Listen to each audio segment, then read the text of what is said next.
రాజ్యాంగాన్ని ప్రవేశపెట్టడం జరిగింది. మరి రాజ్యాంగం అంటే ఏంటో తెలియని వాళ్ళు, రాజ్యాంగంలో ఏముందో తెలియని వాళ్ళు ఎంతోమంది ఉన్నారు. రాజ్యాంగాన్ని చూడని వాళ్ళు కూడా ఎంతోమంది ఉన్నారు.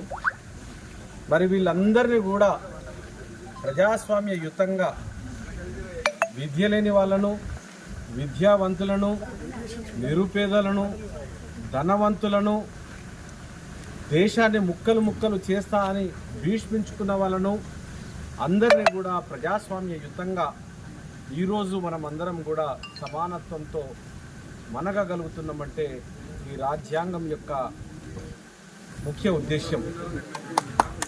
ప్రతి ఒక్కరు కూడా చదువు లేని వారిని కాపాడుతుంది, విద్యావంతుని కాపాడుతుంది, ఆర్థికంగా లేనిని కాపాడుతుంది.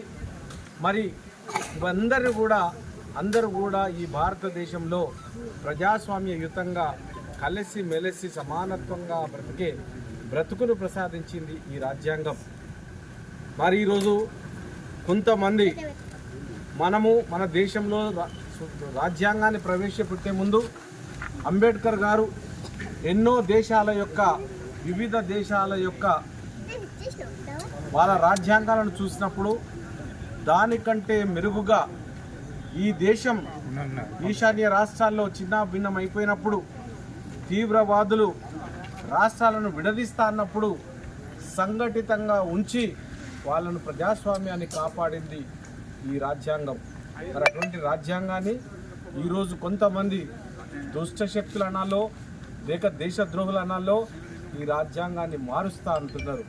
కాబట్టి మార్చే వాళ్ళ పట్ల కూడా ప్రజలు అప్రమత్తంగా ఉండాలని అందరికి కూడా రాజ్యాంగ దినోత్సవం, సంవిధాన దినోత్సవ శుభాకాంక్షలు తెలియజేస్తూ ముగిస్తాం.